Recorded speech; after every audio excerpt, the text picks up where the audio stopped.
So I think it's a great time to get started. Scott, it's great to be here with you today. Thank Yes. you all for joining. We are here to kickstart learning engagement in the new year. So I'm Linda Schwaber-Cohen. I am the Vice President of Marketing here at Hone. I actually have an L&D and education background too. So I'm so excited to be here to combine my two passions, marketing and learning, together to help give you some tips to drive results in the new year. And Scott, I'd love for you to introduce yourself real quick, and then we'll dive in. Yeah. Well, thanks for having me. It's great to be here. I've been looking forward to this conversation all week because I feel like this is just such an exciting topic. So, my name is Scott Burgess. I am the CEO of Continu. We are a learning management system focused on really just the best way to describe us is we're a single source of truth for learning. And we are all about automation and collaboration. And we help companies to centralize the learning for customers and partners and for their employees. And so, yeah, I've spent the last 20 years, well, I feel old saying that. I spent the last 20 years in L&D on both sides of this problem. So, yeah, looking forward to digging in. Awesome. Thanks. A few quick notes before we jump in. First of all, you have live transcription enabled for this webinar. So if you need to use the feature, you can click on show captions. I believe it's at the bottom of your Zoom window. You can do that at any time. And this is always a question we get. This webinar will be recorded. Everyone who is registered will get it. So if there's a tip we share that you want to revisit, you're always welcome to look at that recording. And we want to hear your questions as well. We'll have Q&A time in the second half of the webinar. So definitely use the Q&A function in your Zoom toolbar if you want to send in any questions. And we're going to do something a little special with the Q&A today. So if you have a specific example of a program or an initiative that you're struggling to get engagement on, and you want help, we're gonna do a little bit of live problem solving on this call. So you can just drop it in the Q&A and we'll try and help you brainstorm at the end of this webinar. So let's get started. For those of you who are unfamiliar with Hone, we are the all-in-one employee development platform. So tens of thousands of learners have taken our classes, and what we do is we help you scale learning and development with high quality live learning experiences, whether that's from our catalog of hundreds of live classes or our other experiences such as peer groups, group coaching, and more. All of our content is highly interactive, it's engaging. You actually interact with humans, and we provide a variety of different types of classes, whether that's public or private. And all of that is backed by our platform that helps you scale, engage your learners, get them to attend, right? So we do all of that work as well and understand ROI. So, and really measure that impact. So it's great to be here with you today and talk a little bit about how you take these great programs and drive engagement. Scott, I know you spoke a little bit about Continu. Is there anything you'd like to add as before we jump into the content itself? Yeah, I think just to reiterate, as I mentioned, we're an enterprise LMS. We work with companies to help them centralize all of their training, whether that's informal or formal training. And as you mentioned, just a big part of our focus as an LMS is the engagement and making sure that people do come to your learning and training. So excited to dig in. We're also really excited to be a partner of Hone. And I think we both see the world in a very similar way that learning is human. And I think we'll talk about it a bit more today, but excited to dive in. So we've all heard this quote. If you build it, they will come. I'm sure you've heard somebody say this to you in the past. But we know, I think, that this isn't the full story. So some might say if you build it, you get buy-in from executives, you send a strategic series of emails, you tell people it's mandatory, maybe you bribe them in some way, right? You give them an incentive, you create some leaderboards, then they'll come. But that's still actually not even the truth. I think the truth is that if you build it, you get all that buy-in, you do all of this work, you create a really strategic framework about promotion, then maybe 60% of them will come. I'd love to hear in the chat if any of you relate to this. If you have a number other than 60% that you think on when it comes to engagement. But I think this is the reality that we all face, that we can work really hard to get people to engage with our programs, but realistically, we're competing with a lot of priorities. So learner engagement takes more than just great content, a marketer's mindset. It requires a knack for storytelling, and it requires some good old-fashioned persistence. But the good news is you actually don't need a marketing degree or $1 million budget to make people happy, to make this happen, to get more people um, into your programs. And today we're actually focusing on some really tactical tips borrowed straight from marketing to help you grab your learner's attention. And I think it's incredibly important, and Scott, you might relate to this as well. When we think about like the job of a learning and development professional, it's not just to build great learning programs. You actually have to consider these plans as you're getting started. Absolutely. I think what I love about this topic as well, a lot of times the content gets blamed, right? We spend so much time on our content and our development of our content, and then it gets blamed when we're not seeing the engagement. And I think part of it is we're missing that other 50% of the equation, which is how do you market it effectively? How do you make sure that you're really putting your content in front of the right people at the right times and doing the right thing? So yeah, really excited to dive in. And I think there's a lot we can borrow from marketing within L&D to make sure that we're getting the most engagement. For sure. So I've got a poll for you. I think Caitlin, our friend Caitlin, who's on the line, has the poll. She's going to launch it. And the poll is, what's the number one reason you hear for employees dodging L&D opportunities? Dodging is a strong word. We can talk a little bit about that sentiment too. Is it they're too busy? It disrupts their workflow. My manager isn't asking me to do this. I don't see how this applies to my role. I don't think I really need to work on these skills, or I didn't even know we had these resources. Or maybe it's something else and you want to chat it in. Yeah. What do you hear? Maybe it's all of the above as well. Yeah, it might be everything. It's true.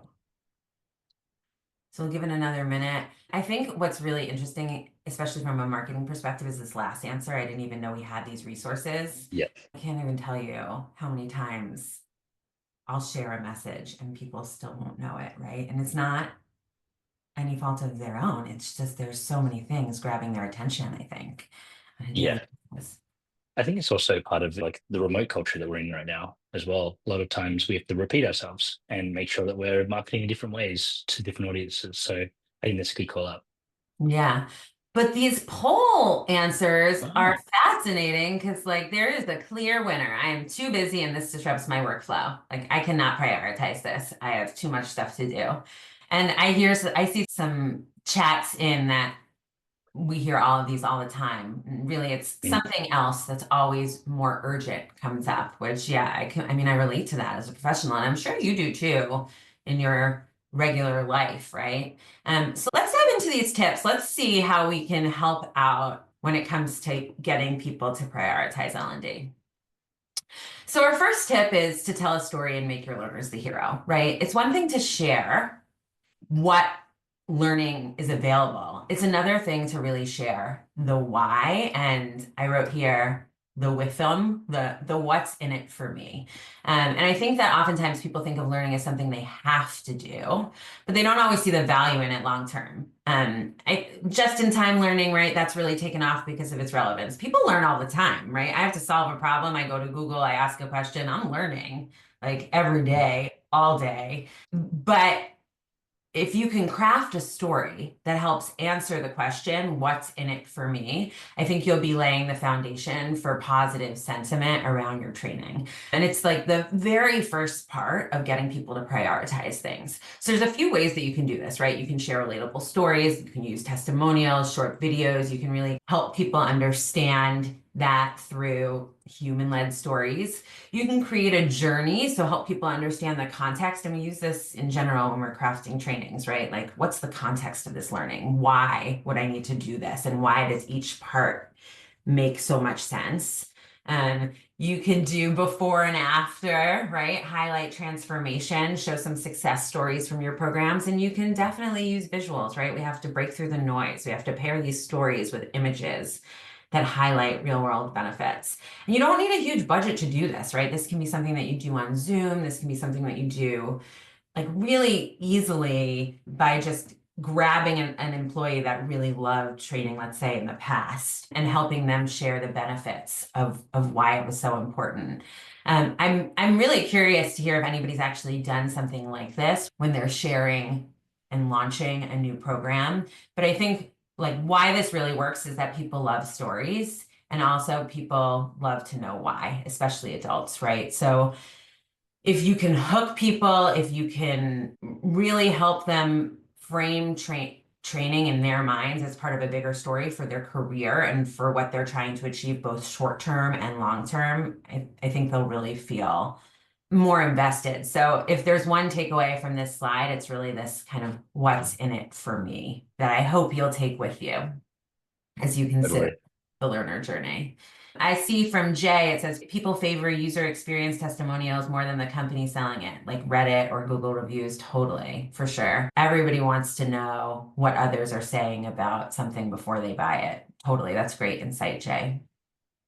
Absolutely. I think also just making learning fun, right? I think it shouldn't feel like a chore. It should feel engaging and fun.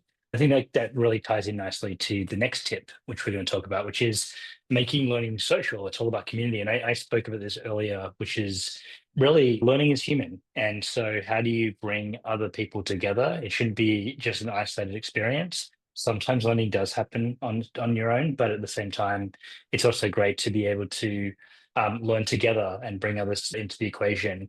In fact, a lot of our learning that happens in the workplace happens informally. And so how do we do that in an informal nature? There's some great, tips here as well around just making learning more done in a shared way. So to doing it in shared spaces, peer interaction. So even whether that's comments or liking or favoriting, I think Jay called out before, even the whole like user engagement around having others ranking content brings other people into the discussion, spotlighting achievement. So again, making people feel like the hero of the story. That's a really big part of training in that way. So there's so much you can do around the social engagement. And that we've seen from the continued lens, we've seen that learning that's more social gets a lot more engagement. It gets a lot more follow through. We find that people tend to want to come back to that type of training as well. It's not just a sort of one and done initiative, and it just brings more people into the fold, which is it's really important. So I would say, yeah, making going back to that, I think the biggest call out, like I've said, and I'm probably going to keep saying, is learning is human. So like, how do you bring that human interaction into your experiences? And like you said, Linda, it doesn't have to be an expensive initiative either. It really maybe it's bringing people into a roundtable like this. Maybe it's bringing people into a chat within the learning experience. It doesn't have to be a really expensive initiative to do that. Using Slack and Teams and other solutions as well to bring that learning into like a centralized place or the LMS. So there's a few tips for I think the social collaboration piece of it, which is really key. Totally. And when it comes to community, I think one of the things we can borrow directly from marketing is the whole influencer mindset, right? Everybody who's on social media in one way or another sees products shared by influencers. And I think that there's just an opportunity to find the influencers within your organization or create them, right? So even just creating some sort of learning council, people who you know are excited about what you're doing, people you're friendly with in the organization, or maybe even those you haven't met if there's an opportunity to nominate people, right? So, how can you get those people who are embedded throughout the organization to influence on your behalf as well? To talk about your learning and development opportunities when you're not in the room, right? So, it's not just you talking about them, but it's rather other people who are enthusiastic about it. I think I've seen some of like our best in class customers have learning councils. And a lot of the time that's something like an executive level type initiative, right? One person from each function comes together and actually influences the learning as well. So they're already really bought in. And now they're more excited about the learning and are more likely to then share the opportunities you've created with their respective teams. So Yeah, and I think definitely. there's also some ways to gamify learning in that way too, right? By bringing people together, like we say in the last piece of this, just like highlighting group progress, getting people bought in that way, getting a spotlight on them of them achieving. That's a great way to also gamify and make people feel more bought into the training, which is important. And yeah, I love what you mentioned about like the council. I think that's a fantastic idea for people to try to replicate. Yeah, we'll talk a little bit more about gamification in a couple slides too, but the next one here, I think like I think this really actually speaks to it best, which is incentivize your learning program, even without a big budget. There's a lot of ways you can gamify. Even actually in the Hone platform, you can see what kind of completion you've seen across different teams. So you can showcase different teams and create a little competition. I've seen people do pizza parties or whatever it might be. I know that a lot of us are remote now, but maybe it's like sending DoorDash gift cards to the team that completes their training first. Or maybe there's launch challenges, right? Encouraging learners to complete tasks with simple rewards. Maybe it's these milestones. And one of the stories that I have on the screen, and actually I saw Adrian, you're on this webinar. I grabbed a slide from our case study with Georgia's Own. And this is a really compelling way that they created a journey that really just levels people up as they continue learning throughout their journey, throughout their career, throughout the year. So there's a nice way to create friendly competition here, to share progress, to honor people who might really be investing in learning and in progress. So I think there's a lot of ways you can think about incentivizing or gamifying your program. And gamification, we know, nobody here is a stranger to gamification, I'm sure. It applies inside actual learning content in so many ways. It frames our programs, and there's gamification like everywhere in our world in a lot of different ways. Yeah, Patricia's saying a lot of organizations already have a reward and recognition program and point systems you can tap into. That is such a good point, right? Like, you don't have to recreate the wheel, tap into something that already exists in your organization. Yeah. And like you said, it doesn't have to be expensive. It doesn't have to be a cost. It can be, Patricia is right, like tap into what you already have, celebrate wins. Also, even that social aspect of it we talked about earlier, celebrate wins in public ways that make people feel rewarded. Totally. Scott, I know repurposing content is something you and the Continu team are really passionate about. It's something I'm very passionate about as a marketer as well. You want to tell us Yeah. a bit about this one? Absolutely. I think that's the other piece of this is we don't have to always recreate something net new every time. There's so many things we can do to make our content stand out and repurpose it. I know you mentioned, Linda, even like micro learning is something that's really critical, and it's a way that people digest content in a really quick and easy way. So thinking about ways to reshare content or repurpose content, it could be creating snippets of something that already exists, making it into micro learning. It could be taking pieces of different types of learning to really consolidate into one, making it into sort of net new piece of material. But it's really important to think about your content journey and think about the way that you're wanting to even, one of the great things here is building anticipation. So actually having almost a countdown to the content dropping, or maybe even having little trails of bite-sized learning that you can bring out before you get to the main course, if you will. So that's a good way of really using and reusing content. We've also seen that a lot of companies, particularly within the Continu platform, they will repurpose content throughout the org. So they might borrow content from the marketing team or the sales team, and they'll use content that's already existing so that they're already using the same voicing and tone of their content, and they can repurpose it and reshare it. So it's good ways to think about your content. And we said earlier that folks, sometimes the content gets blamed when the marketing isn't there. And so by repurposing it, you can also put your content out over and over again. And again, with marketers, you think about this from a LinkedIn perspective. A lot of times you'll share and reshare things. It's the same thing when you're marketing your content from a learning perspective. You don't have to just do it. It doesn't have to be one and done initiative. It can be happening over a series of time. And that's also how people learn. People need refreshers. People need different modals of learning, different modes of learning. And so it's a good way for you to be able to repurpose what you might have already created and might get more oomph out of it, so to speak.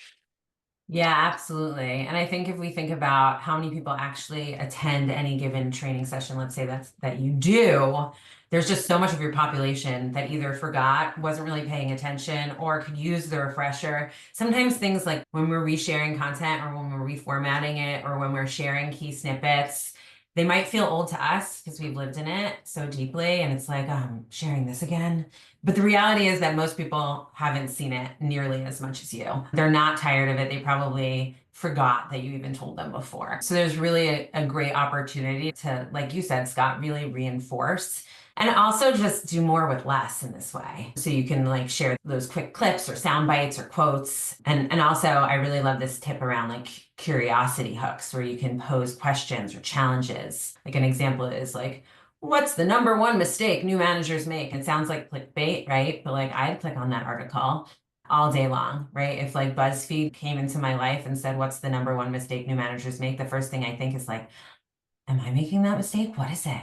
And I for sure want to know. So absolutely something you can use as you're promoting your programs. Yeah, I love that. Our next tip, Scott, segmentation. You want to share a little bit about what segmentation is and how people could potentially consider using it? Yeah, I think the best way to describe segmentation is making sure the content goes to the right audience. And we had this as actually part of our, I think in the poll, people, one of the second, I think, most rated item in that poll was the content isn't relevant to me. And I think that's really important is that we don't just, we don't want people to, feel like they're drinking out of a fire hose and just getting a bunch of information from us. And so segmenting and tailoring the content to the right audiences is really key. One of our customers sort of famously said to us once the system that they used to use or systems they used to use, content was everywhere, which meant it was nowhere because people couldn't find it. They couldn't, really get into the relevant information. And so it's important that you're putting content into the hands of the right people at the right times and you're not trying to overwhelm them with too much. And so segmentation allows you to tailor the experience and make it feel really customized for your audience. There's a number of things you can do to make sure that you're doing that, which is leveraging the data, like looking at the right types of information. That could be as simple as a demographic information. Is this content relevant to them in their region? Is it relevant to them in their role? Is it relevant to them based on performance trends or completion rates? And so it's a good way for you to make sure you're putting content into the right places there. From a persona perspective, yeah, I think you just use a great example, Linda, of you might be a new manager, there might be topics that will be relevant to certain audiences. You're not necessarily going to be putting very HR focused content in front of a salesperson. So making sure that you're putting the right types of content in front of the right types of learners is going to make sure you get much more engagement from them. And then also looking at like the personalized communication aspects of it, I think that's really key. And I know we'll talk more about that in this presentation, but making sure that your presentation material, your personalization of that content is accurate. You mentioned earlier, it could be clickbaity to have a title of what a new manager is doing wrong or manager's doing wrong. But it's also good to find that hook, just like we do within marketing, find the right hooks for people that can help them to really latch onto the content, understand it.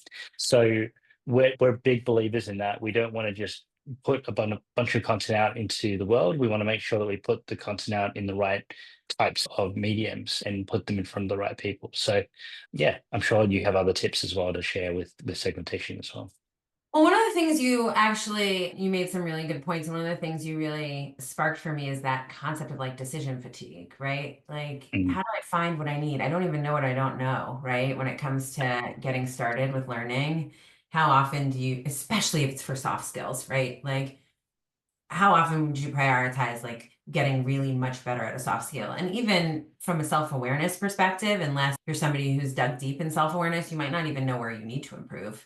So I think making decisions really simple through segmentation is incredibly helpful. There's some data, and I don't have the numbers off the top of my head, but there's quite a bit of data around how many CTAs you should have in an email, CTA, call to action, right? So we're going to talk a little bit more about that in a little while, but having one clear call to action makes it far easier for people to act as opposed to having to decide between, let's say, 5, 10, 100 items. So just making it very simple. And the way that you do that is really understanding who you're writing to and what they want. So like some segments you might consider are, like you said, based on like leadership level, or maybe people moved into different roles, or maybe you did like a personality assessment like DISC, which is something we offer, right? So, and there are certain things that you think might be interesting for different profiles based on characteristics you might know about those you can really segment based on any data you have. So for sure, consider that when you're marketing. It yeah. sounds a little bit overwhelming, but if you break it down and say, like, I'm going to send emails to 5 different segments and I'm just going to tweak them a little bit, Yeah. you'll have better results. Absolutely. One call out I'd also make is just keep it simple, because what I see the most happening the most with a lot of folks when they try to approach this, they try to get really complicated with their segmentation, and they try to use every single data point to segment content. And I think it's really important to just keep it simple, and then you can always go a layer deeper and test content. There's nothing wrong with testing messaging or testing the way you segment to see how engagement changes. So we always encourage folks to keep things simple, and that will also help you to just have much cleaner data as well as you're trying to analyze this stuff. Yeah. And also, if there's one thing that you can do to help people take action, it's shorten the amount of information you give them. Like the number of times that I get emails, I'm sorry to all the HR folks out here, but it's like paragraph after paragraph, and just the thought of it overwhelms me. So I mark it unread and I'm like, I'll come back to this later. That's common. Like if you can actually just create emails that are a few brief sentences that give people direction so that they can learn more, opt in, get excited, you'll be much better off when it comes to driving action. And then we've talked a little bit about this tip, social proof. I can't remember who shared like the Reddit Google reviews example, but it's so, so true, right? So people don't believe you. You're the person who created the training, right? Use social proof to build trust. Share, take that influencer council that we recommended you build before and share their quotes from the program, especially if it's a recurring program that you're offering over and over again, or if it's something like Hone that's just available and people can opt into classes throughout the year, let's say.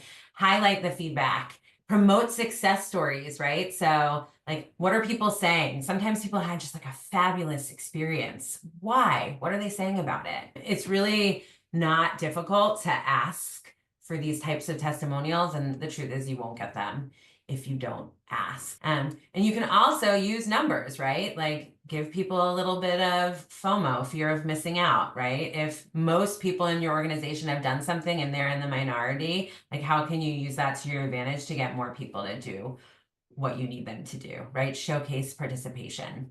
And along the same lines as we were talking about before, and I'm breezing through some of these so we can get to some of the questions as well. We really want to use a multi-channel communication strategy. I'd actually love to hear in the chat, like, where do you promote your training? What are the different places that you promote your training? And Scott, I'm curious, like, where your customers or internally where you hear people promoting their training as well. Yeah, I think the for us, a lot of folks use the LMS, so they just continue to promote their training through our system. However, we're big believers of also using the tools, the workplace tools that you're already using. So whether that's Slack or Teams, or we heard about the intranet here, or email, go to where users are, go to where you need to meet them where they are and not expect them to go to a destination. And so a big tip that we always give our customers is just where do your learners, what are your employees, what are your customers, where do they spend all their time? And that's the best place to try to bring them in. So we're seeing a lot of folks using Teams or Slack. That's a really great channel to promote. And even what you mentioned earlier about just the having the right messaging, having the right personalization of that messaging, that's another great way to do that in those channels that people already are going to. And again, it ties back to what you said earlier about social proofing, because the more that you put things out there in those open, transparent channels, the more you're going to see engagement from others across the company. Yeah, so got a few options here from the audience as well. There's Teams channels, there's Slack channels, lots of intranet users or like SharePoint. And naturally, this is a place where people have a lot of challenges. I hear Christian saying he asks his people leaders to promote Hone at their team meetings, individual outreaches, or personal notes. This doesn't seem like a lot of work at all. Just kidding. Point is, have a multi-channel communication strategy. Have a plan. Like, don't just wing it, but say if you're going to promote it, where are all the places you're going to promote it and how many times are you planning on it? One email is not going to resonate. You actually have to use, first of all, a mix of channels and then hit them a few times. And yeah, I love the idea of also getting that network effect in, right? Like, how can you share the idea through people leaders or if you have all hands, depending on the size of your company, or the top 5 priorities, I think one person mentioned, or top 5 announcements for the week. So cascading information. And then when you're using this multi-channel communication strategy, you're going to want to break through the noise. One of the things that I leverage quite a bit is like a little tool called subjectline.com. It's like, it looks spammy, so I'm just going to warn you, but it's actually not. It's a really good way of scoring your subject lines. So it tells you, like, are you using subtle urgency? Like, does this seem like something that will stand out based on the science of subject lines when you're sending out an email, right? So how do you, again, break through that noise by using strategic communication? Another thing that I always mention is like, what is, and I said this when it came to shortening your email communication, but it's like, what is the level of the language you're using, right? So a lot of people, especially when they're talking about learning and development, will use complex language, long sentences, things that are hard to consume. So like, how can you shorten that? Grammarly has a lot of good tools to look at like, what's the grade level of what I'm actually communicating, and actually like the lower grade levels are better, right? Like aim for like fifth, sixth, seventh, eighth grade level. If you're above that, then it's actually quite a bit of cognitive load for somebody to actually like rock what you're trying to tell them. So those are Yeah. a couple of like really practical tips that you can use in your communication itself. That's such a good call out. One other thing I would say, because you mentioned like there's multiple touches. I think and I need to get the source of this, but I believe it's about 7 touches that folks need to really interact with your CTAs. And so, as a result of that, it is important, like you said, to use multiple channels, but to also not be shy of making sure that you are following up. And obviously, to your point, making sure the language is right. You don't want it to be too long. You don't want people reading a novel. Keep it really simple, keep your CTAs really clean and concise. And I think that's a great tip about using something like Grammarly or another tool to really understand the grade level. That's probably one of the biggest mistakes that we see with communications is that folks typically they want to be very formal and buttoned up, and sometimes it needs to be a bit more informal and friendly to actually get that resonating with the audience. Yeah, just make it so easy for people to say yes, right? Like make it easy for people to say yes, for people to understand.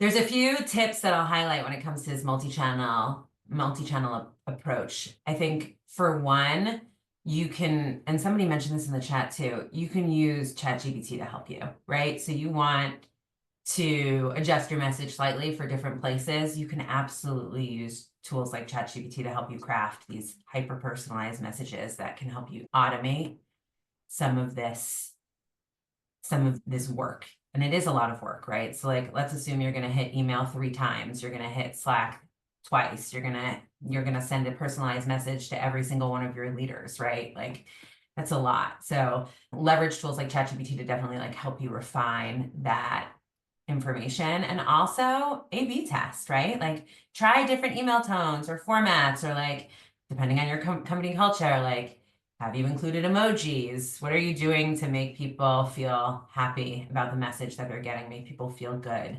You can also like run quick pulse surveys to ask people like what they want to learn about, and then use that data to popularize your training and help prioritize what topics you might share too, so that you're really, whatever you're saying really resonates with them across different channels. So really here, we want to eliminate like a one size fits all approach and use as much of a multi-channel communication strategy as we can. Absolutely. And then I think we talked about this a little bit, but do you, anything you want to add on this one, Scott? Yeah, okay. I think we touched on a lot of good things, and you have some really great tips there around just the messaging and keeping it short and sweet. I definitely think like frequency, we talked about that a little bit, but making sure that you really focus on the right frequency for your type of audience. So if it's a large program, you might want to have a drip campaign that's 3 to 5 emails, maybe 7 emails long. If it's smaller, you don't want to overwhelm the audience, but you want to still have a couple of touches in there to make sure that they're really understanding and even that they're aware of it. I think that's something we talked about earlier in the poll was, are they even aware of the training? So making sure that you can really meet them where they are at the right channels, but also have consistency. I think also the timing of things is really important. So when do you want to actually, when is the best time of the day to actually send a message out to your audience? what time zone are they in? Are they in multiple time zones? Are they in different countries? Are they in different area codes? So making sure that you're sending things out, maybe it's 3 weeks before, maybe it's 1 week, making sure you're reminding them as the date approaches. It goes back to the other side. We're talking about building curiosity. How can you have really good hooks in your messaging that will get them to think clearly about when this is happening, and really be anticipating this, when it's going to happen. And then on the day of, making sure you're really letting them know exactly when it's happening. I'm sure we sent out a link before this to make sure that folks turn up to the webinar. And it's the same thing with your training, making sure that you're dripping things out at the right times and that they have useful information that they can action right away.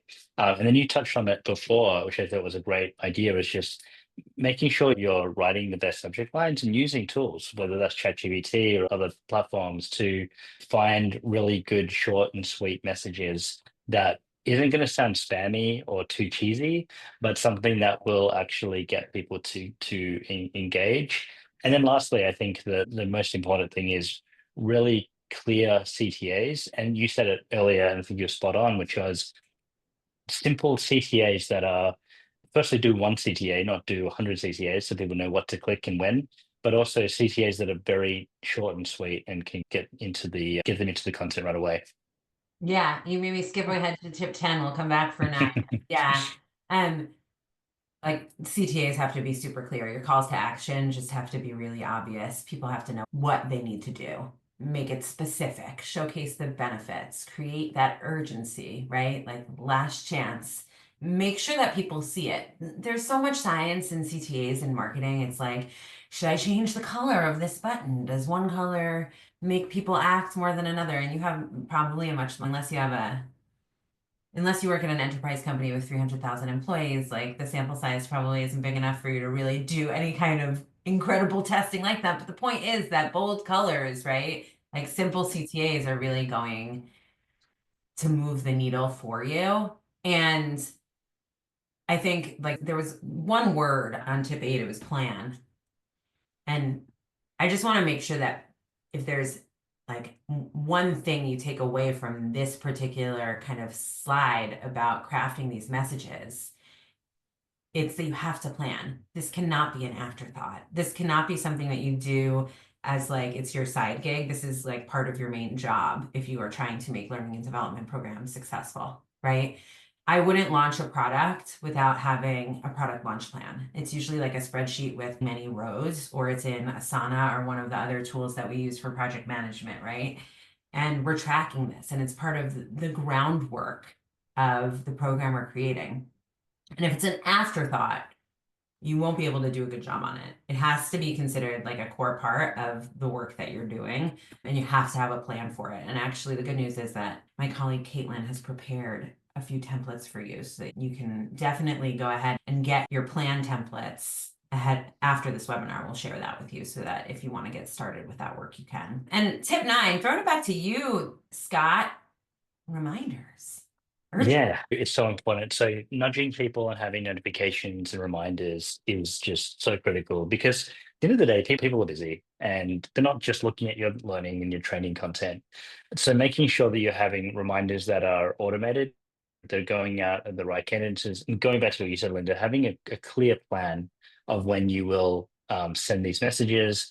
I mentioned earlier just around making sure you're thinking about the time of the day. When are people busy? Thinking about it even from a email marketing perspective, you're probably not going to send emails out on a first thing on a Monday morning when everyone's really busy.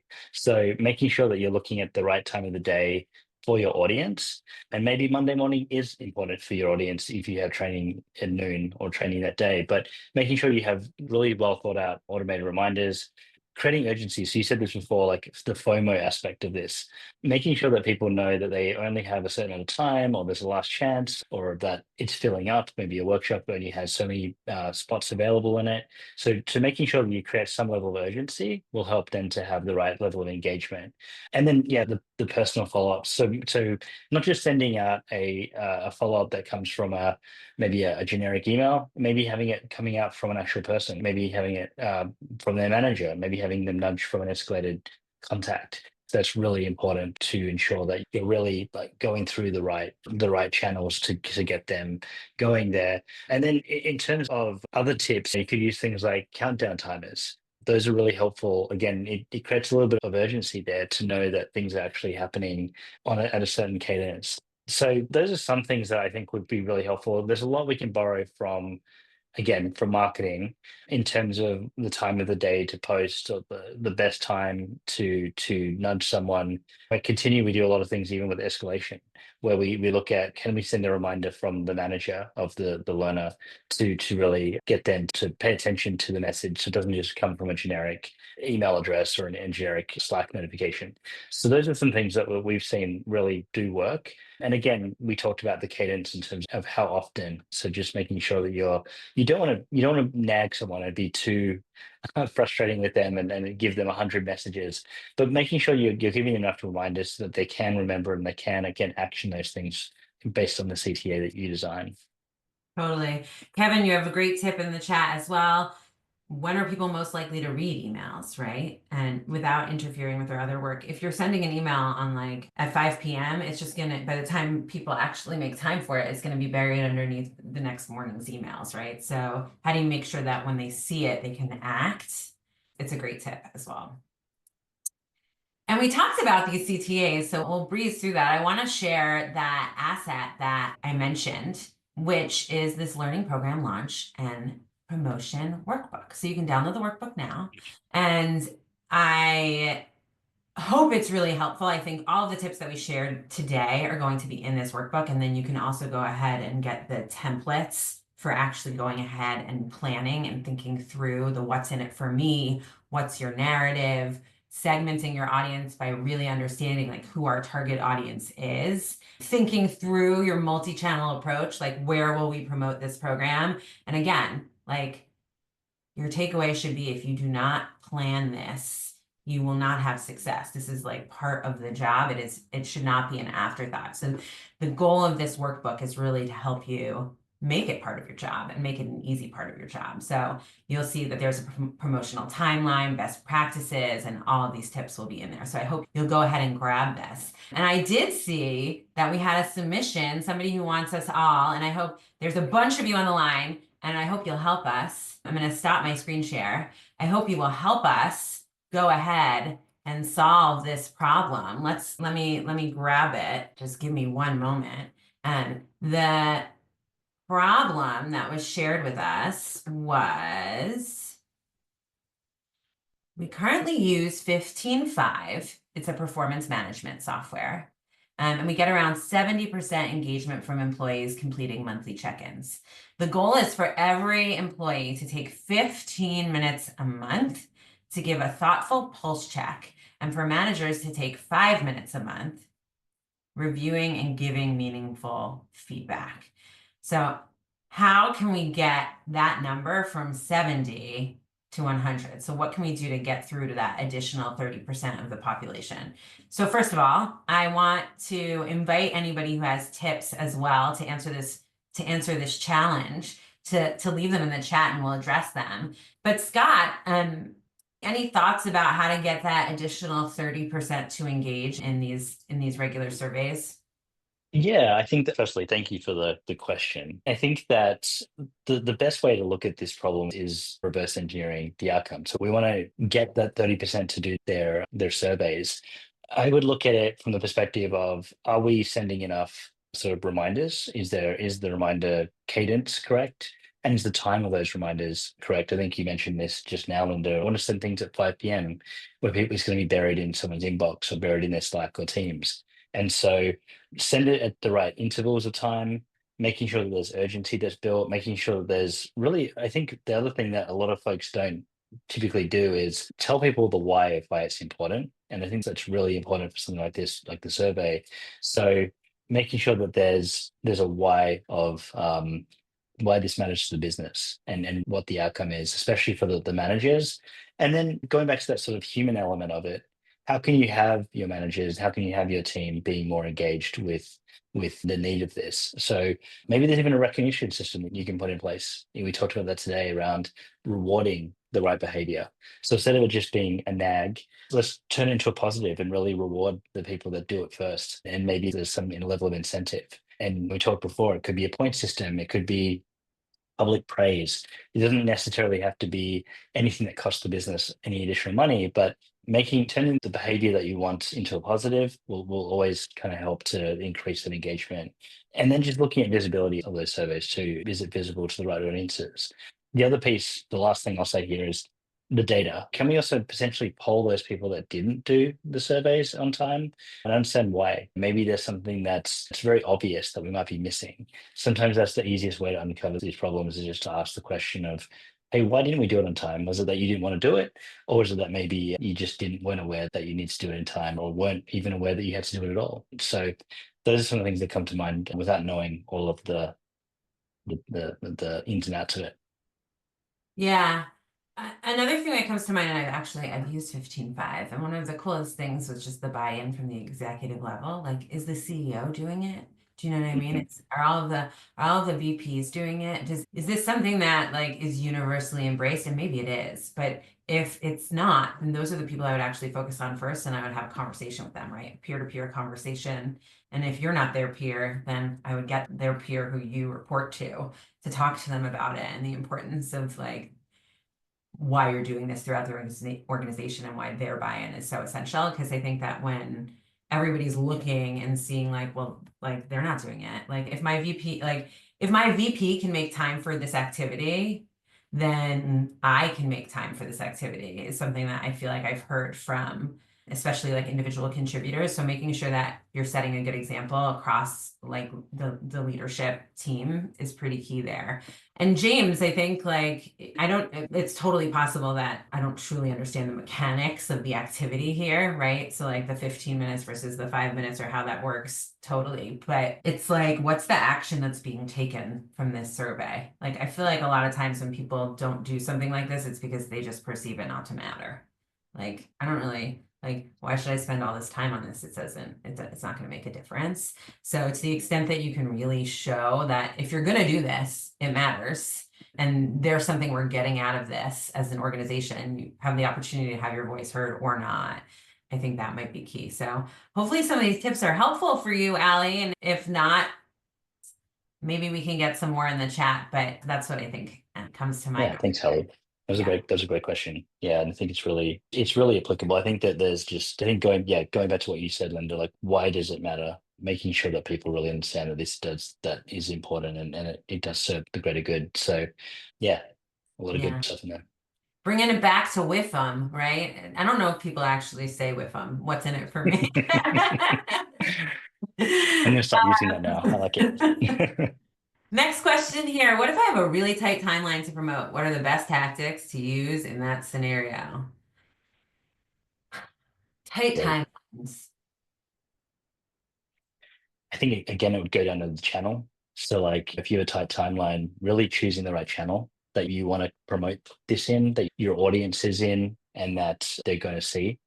And then I think what you just said earlier, Linda, like executive sponsorship or a sponsorship from their manager could be a good way to really promote timely attendance. Yeah. The hard part about this question for me is that tight timelines are usually self-inflicted. Yeah, Like I always go back to, did I force this tight timeline on myself? And or does it come from like, let's say top down, somebody said you have to get this, we need this L&D thing done. We need it done now. I think that actually happens a lot with like compliance-based stuff, right? Like this has to yeah, happen now. We don't have a choice. It's mandatory. But I do think like the first way to avoid a the first way to combat a tight timeline is to avoid it in the first place with the planning motion. And if you can't avoid it, yeah, Scott, I totally agree with you. It's just like multi-channel, like yeah, how do you make sure that you're getting through to people and breaking through the noise however you can. I've sat through meetings with people, like small meetings, 5 people in a meeting where like something is discussed and then 5 minutes later it's like that conversation never happened. Like it just goes in one ear out the other. And I think this is especially common in the remote world when a lot of us are multitasking. Oh, exactly. guilty. I multitask during meetings sometimes. It's not my, I try not to, but I do. Yeah. Yeah. Well, I think James also has a good comment here is like who makes the communication matters as well. So when you can't avoid, and I totally agree. Sometimes if you can plan and you can avoid that crunch, then that's super critical and important and helpful. But if you can't avoid it, then yeah, I think who makes the communication also matters a lot. Is this something that their manager should be pushing out to them to make sure that they understand the urgency of it? But yeah, I totally agree. I think planning, if you can, in a perfect world, we would have the best planning and we would make sure that we don't have too much of a crunch. Yeah, totally. We are nearing the end of this conversation. I want to flash up on the screen one more time the place where you can download this launch and promotion workbook. I also believe that you'll get a survey at the end of this webinar. If you want to give us feedback, we love it. We always want to make sure that we're able to serve this community of HR and L&D professionals in the best way we know how. Scott, thank you for joining us today. It was a pleasure chatting with you and collaborating with you on this. I hope all of you in the audience have a wonderful holiday season. I hope you have a few clear takeaways that you can grab from this webinar to use to improve learner engagement in the new year. And I really do appreciate you being here. So thanks, everybody. And Thank you. I'll see you again soon. Thanks for having me.